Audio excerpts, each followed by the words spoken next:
What's up guys, welcome back to another video. Today we have 3 common mistakes we often see with speed training. So hopefully this video helps you all out. Hopefully you enjoy it. If you do, please give it a thumbs up.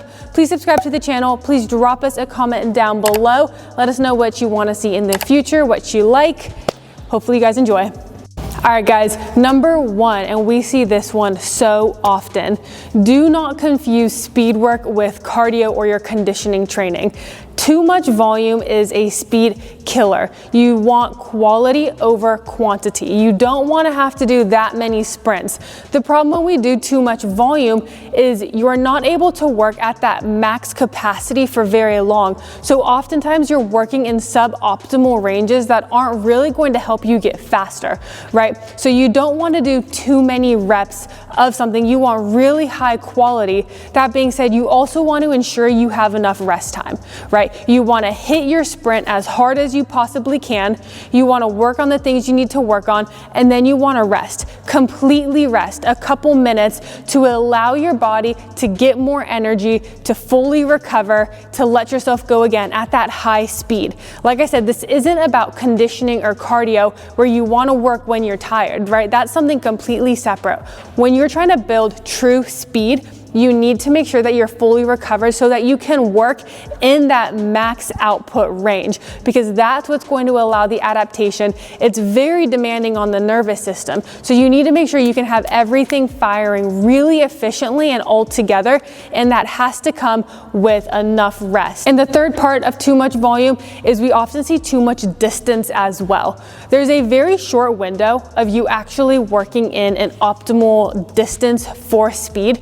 And if we're doing something that's way too far in distance, we're not actually going to be able to improve our speed, especially when we're just starting off. And what you're going to end up doing is you're just going to start over a long distance training bad habits and bad mechanics, right? Let's say that we can hit our max speed in, let's just say, under 25 yards, right? We accelerate, we get to our top speed.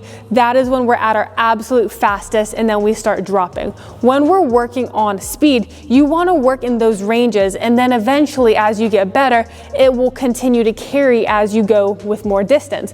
But the problem is when we go too much distance from the start, once we hit that like 25-yard mark, let's say, and you're hitting an 100-yard sprint, once you do that, then for the latter, 75 yards, you're running with poor form.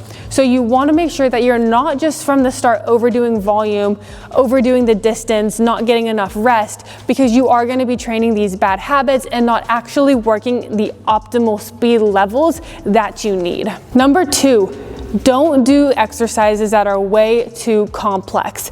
I see this all the time, and it actually is something that drives me nuts, to my core, especially when we see young athletes doing all these complicated exercises, even advanced athletes. A lot of what you need is to work on posture, to work on hip stability, to work on keeping your pelvis stable, your pelvis strong, neutral. You need to be working on these foundational things, right? Your cycle, your stride efficiency. You don't need to be doing all these convoluted speed exercises. The foundation is everything, because once you get your mechanics, once you get your posture, and once you get that cycle of what you need at that top speed, then the speed comes. But when we're trying to do all these complicated exercises without the foundational work, it's just like trying to build a house on quicksand. It's not really going to amount to anything. And then at a certain point, when you do have these athletes who become a little bit more advanced, if you've already thrown the kitchen sink at them, then there's not going to be much more for them to utilize to cause adaptation, especially when you don't have a good foundation. So I see this all the time, and like I said, this one drives me absolutely bonkers. Focus on the foundation, focus on your mechanics, on the efficiency of how you're sprinting. If you can't do the foundational work, there is absolutely no need for you to be doing parachute runs and overspeed training and all of that stuff. There's a time and a place when you're in the right position, but make sure you hit that foundational stuff first. Don't get too complex. I don't care what Instagram or what social media tells you. Number 3, I'm gonna say a big mistake that we see is people not hitting the weight room. I will say there are a couple people in this world who don't need to lift to be extremely fast, but they're very rare. For the average person, you need to be in the weight room. You need to be building strength. Why? Number one, just sprinting at body weight, it's not going to allow for enough force expression and power to cause adaptation.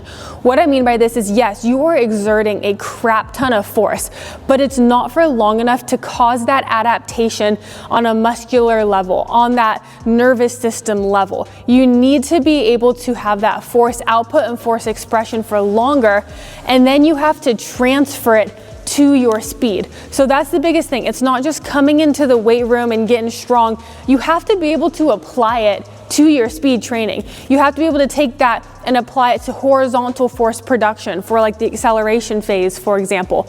So you need both of them.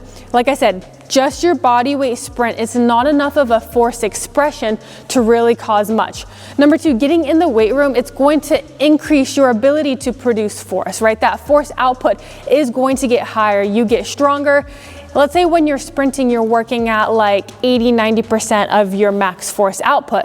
If you can increase that ceiling in the gym, then as long as you transfer it appropriately to sprinting and speed work, your absolute number that you're working at, although it's the same percentage, it's going to be higher because you've elevated that ceiling.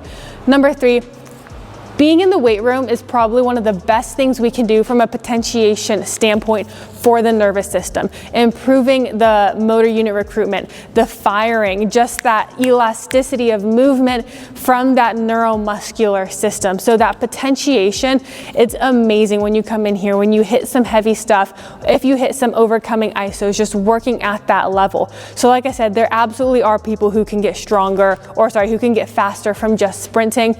They're very far and few between. Most people get in the weight room. Make sure you transfer it. Like I said, just being in here, it's not enough. You have to transfer things to that sprinting, to the horizontal force production. But combining all these things together, that's really going to help you when it comes to your sprinting. So hopefully this helps. Hopefully you enjoy this video. Please give it a thumbs up. Please subscribe. We'll catch you in the next one.